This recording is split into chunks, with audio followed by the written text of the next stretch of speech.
Welcome back. This is Kevin with Everglades Canine Academy, and I'm here with my dog Hudson, just enjoying some nature, walking down this nice little deserted path, letting him explore a little bit, and getting some exercise for myself and my dog. And today I just kind of want to talk about basic canine ownership. You know, how do we get our dogs to view us as the leader? Right? We understand that dogs are pack animals. Most people understand that. They learn by association. But how do we know that our dogs view us as the leader? And when our dogs view us as the leader, it makes everything, including obedience training, behavior modification, and everyday life in your house so much easier when your dog views you as the leader. So I always tell my clients, because a lot of people are having problems with their dogs. How do I get my dog to listen? Why is my dog misbehaving? We'll just call it misbehaving. And I always ask them these simple questions, and then I explain to them the importance of canine management. All right, so a lot of people think of dog training as like the obedience training side of things, sit and down in place and come, and that's all very important. But what I find more interesting is understanding pack structure with your dog. Okay, and I'm going to tell you right now, we're going to talk about it in the video. Pack structure, We're going to talk about pack structure. And really, canine ownership comes down to managing two different things. Okay, here's the juicy morsel. The first thing you need to manage are resources. Okay, you want to manage the dog's food and toys. Okay, those are basically the two resources that dogs find valuable. Now, some resources could be affection as well, but for the most part, food and toys are what you're going to want to manage. And when I say that, I mean, when it comes to managing your dog's food, we just never give the dog resources for free, or we never leave food out for the dog. Dogs that graze their food tend to think that they're the leaders in the family. All right, so for example, if you put down a bowl of food and your dog eats a little bit of food and then runs away from the food to go bark at something, and then comes back and sees all its food, all its resource, the dog may think that, oh, no one's touching my food, I must be in charge, right? Only the leader of the pack will be able to walk away from their food and no other pack member touches it. So when you allow your dog to graze feed and leave all the food out, and the dog can see the food, it can walk away, it can disengage from its meal, come back and oh, my food is all there. That doesn't help with your dog understanding who is the leader. All right, so what I basically do is, if I have a dog that doesn't finish their meal, or they eat a couple bites and run away, A, they're probably not hungry enough, so I just take the food away. And B, you may think, oh, my dog needs to have food available so he doesn't starve to death. And the reality is, your dog's not going to starve. Okay, so if your dog is not eating their food, just take the food away and present the food at another time. And basically, it can take days for a dog to finally focus eat. You want your canine to focus eat. That means when you put down the bowl of food, they gobble it up like someone's going to come take it from them. Okay, that's when That's one of the ways we get the dog to understand that we as the owner are the leader. Okay, we're controlling their food. Now, if your dog is like resource guarding and food aggressive, that's a whole nother conversation. All right. And I always have a saying, or I tell my clients, that bowls are boring. Now, sometimes we need to feed our dog out of a bowl. We don't have time because we have a busy work schedule. I get that. But if you can, get a pouch, put the food in there, just start feeding the dog by hand. And you'll be amazed at, especially when the dog is hungry, how much it starts listening to you. All right.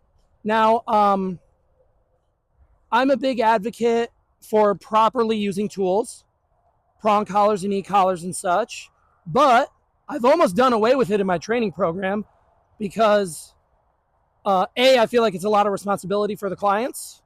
I think it takes a more in-depth look in association training to use these tools, especially e-collars. Prong collars, not so much, but I've literally just been showing people how to train their dog using food. Even dogs, hey, out of there, let's go. Even dogs that aren't food motivated, people say, oh, my dog's not food motivated. I can get your dog food motivated. How? Give them less food for a couple days and then start training them with food after that. So, and that goes for toys. Toys are a big one. Most people won't leave food out, but I'll go to their house and I'll see toys everywhere. Every single one of the dog's toys is in each room. Toys and bully sticks and chews. And I try to tell my clients that toys are a resource. And typically, when you allow access to toys for your dog like all the time, typically they don't even really play with all of them. There's like one or two toys that they really like, and they might chew those up and shake those, and then they'll be done with it after a couple minutes. But, I always tell my clients that toys are also a resource. Do not allow your dog to have full access to the toys.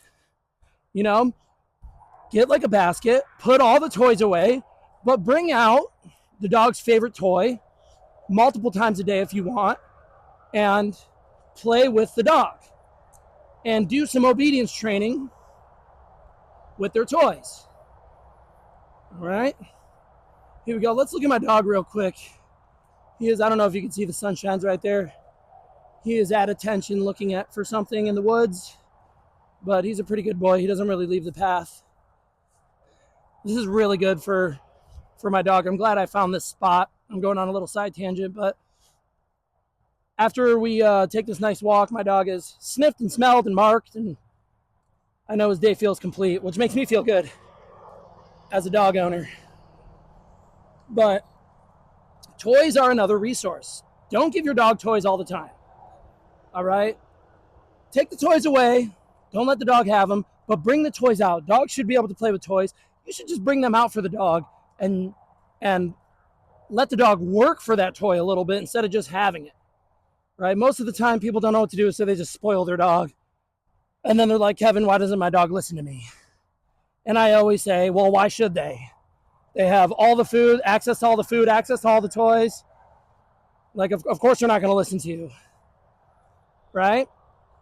So, controlling resources, managing resources, and sometimes even withholding resources is one of the many ways that we help the dog understand who is the leader. Okay, so control the food, control the toys. In reality, I like to tell my owners, that's your dog food. Those are your dog toys. You just allow your dog to play with them and be organized about it. Right? So control resources. The next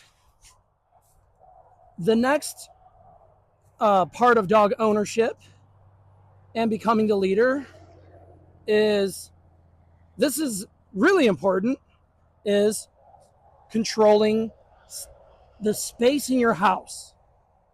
Okay? And you may have heard of other people that are like, don't let dogs on the couch, don't let dogs on the bed. I can partially agree to that, but there's a science to it. So let's talk about that, right? So in your house, you need to control the space. We break space down into 3 different areas, okay? The first area is leader space. All right, leader space includes your bed, your couch, the kitchen table, the kitchen counter. Sometimes I even say like the bathroom. Sometimes it's the kitchen itself. Okay, this is all what I consider to be leader space. All right, your dog should not have free access to those areas. You should be able to invite your dog onto the couch and invite your dog into the bed, but you should also be able to dismiss them away from that area. So I challenge you, if your dog has assumed position on the couch, like it's always on the couch or always in your bed, I challenge you to kick the dog. Can you kick the dog off the couch without touching the dog? If you say like Hudson off, does the dog actually get off the couch, or do they look at you and go back to licking their butt? Right? So controlling space is how you establish hierarchy. So if you're having a hard time getting control of your dog, you need to kick the dog out of leader space. That's like our first area. And you let them exist in the second area, which is neutral space, which is the floor. All right? Leader space and neutral space. Neutral space, both of you will share neutral space. The third area is the dog's space. This includes dog beds, placemats, and hopefully your kennel, because we love good kennel training. Now, between those areas, leader space, neutral space, and the kennel, or the dog's space, we can now structure how we control our dog inside the house. All right? And this is a big part of what I call dismissal, right? Most people don't know how to dismiss their canines. When they come home from work, the dog comes right up to them, sniffs them in the crotch. They go, "You're such a good boy." They pet their dog. They don't know how to say, "No, go lay down and wait for me, and I will call you to me." Right? That's what I mean by dismissal. Dismissal is like when you're eating dinner and the dog is under the table sniffing your crotch. You want to kick your dog out of that area and make them go lay down away from you. All right? And I've definitely seen people raise their lip. They're like, "So I'm just never supposed to pet my dog," or "I don't want to tell my dog to go away. I want them to love me." And I will tell you right now that dogs are very selfish animals. They probably don't love you as much as you think they do. They just love the affection that they get. They love the feeling that they get when you go, "You're a good boy." And they get rewards and they wag their tail. And who wouldn't like that, right? Who wouldn't like being praised for doing nothing? But I do not like when dogs demand affection from me. When they come up to me and everybody in their life has pet the dog. And I can even put the blame on society. Society, please ignore everybody's dog. Do the owners a favor and ignore their dog. You don't need to pet every dog that you see. Society. We know they're cute. We love dogs. Even I do too. But out of respect for the dog, do not develop bad behaviors. Dogs get used to everybody being so nice to them. They go up to everybody. And then before you know it, your dog's going to get snatched. I'm just joking. But seriously, your dog could get stolen if it's just so used to going up to people. So, gesundheit. So controlling your space in your house is how you get your dog to view you as the leader. Every night, we sit down for dinner, and my dog wants to sit right next to me. I will tell Hudson to go lay down. I tell him, "Go away from me. I'm eating." And he listens. He walks across the room and he lays on his bed and he pouts. He goes, "Man, I want to be by the food." And basically what I do is when I'm ending my meal, I'm on like the last couple bites, I will call him to me and I will let him lay next to me as I digest. And he's so excited. He's like, oh my God, I'm so excited. Yeah, Dad's calling me over. And I can feel the bond that I have with him when I do that because he wants to be by me. So at first I tell him to go away, but then eventually I say, okay, come to me. And that's really how you build a strong bond with your dog. First you tell him to go away, then you tell him to come back. Similar to like when you come home from work. When I come home, I'm dog training all day. I smell like 100 different dogs. Boy, Hudson wants to smell every part of me. And I literally tell him to go lay down, go to your place, go to your bed, and I make him wait. So I take off my shoes, I take off my backpack, I take off my hat, I get comfortable, and then I call him to me. And he's so much happier to see me. And then I let him sniff me then. So control resources, control space. If your dog is on the couch and you say, Fluffy, off, and your dog does not get off the couch, I will go as far as to say you have a problem with your dog. I like to see the dog being respectful and being like, okay, this is your space. I'm just a guest on your couch. I will go ahead and get off and find somewhere else to lay down. Okay, and that goes with your bed too. So, these are some questions that I ask my clients when they talk to me about behavior modification. And with puppies, the first thing I'm like, does your dog sleep in your bed? Do you kennel train your dog? That's actually the first question. Do you kennel train? Because I like the dog to have their own space, especially in the beginning. Typically, kennel training, I usually promote for like a year to 2 years. After that, I just have it available for the dog. I don't require the dog to go in it as much, but in the beginning phases of owning a dog, for sure kennel train that dog. But can you dismiss your dog away from you, away from the couch, off the bed? Can you do that? I challenge you. Because I know a lot of people out there might be listening to this video and they go, I love my doggy in my bed. And, it's one thing if you don't have any behavioral issues. But if you're dealing with reactivity, your dog's not listening to you the first time you say a command, you want to get that shit in order. And you want your dog to view you as the leader. And not only are we doing all this management of space and resources, but we're also peppering in obedience training and marker training throughout the day. We're also including food enrichment, right? There's so many different types of food enrichment you can do. And we're also including some walks outside, hopefully on leash, or if you have a nice area that you can allow your dog off leash, that's fine, but not everybody can have their dog off leash. And I even have my leash right here just in case I need it. But those are the types of things and the types of conversations that I find myself having with every single client. I am curious. How do you live with your dog inside your house? Do you let your dog do whatever your dog wants, or do you have rules? Do you have boundaries with your dog?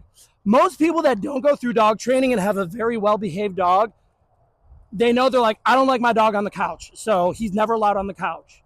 And sometimes you get a better dog, they're like, we have kennel trained our dog since day one.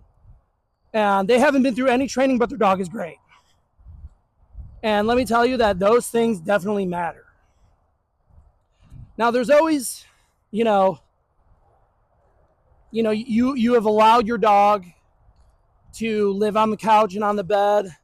Kicking them off is going to be really difficult, because they won't understand. You need to make it clear. And you need to start immediately doing that. And you need to be consistent with it. And it does get a little harder once the dog has developed associations and has been used to a lifestyle that they've always had. It is heartbreaking in a way because it's like the animal is just the animal. But if you're having behavioral problems, controlling resources and controlling space is a good place to start. Okay? So I hope you guys have been able to digest a lot of my controlling space and controlling resources is a good way to start. I hope you guys have been able to digest a lot of what I'm saying. Kind of a longer video of me just talking, but I think it's important that the information's out there because at the end of the day, it's really not that hard.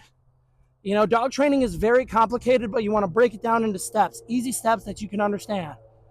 So with that said, I wish you good luck. Try to kick your dog off the couch and out of the bed. And then when they're really respecting that boundary, invite them back up. And then kick them off again. And invite them back up and kick them off. Make sure it's very clear to the dog who owns the space. That's you. If you didn't know, you own the space. That's your food. Those are your toys. That's your couch, your bed, your kitchen table. All right? So with that said, take this information and go. Go try it with your dog. You know, have a good time. Don't get mad. Don't get frustrated. And if you have any questions, just hit me up and I'll be glad to help you. And with that, I have another beautiful day in the Everglades. I'm going to finish this walk with my dog, enjoying him because he for sure knows who the leader is in my house. And we'll see you at the next video.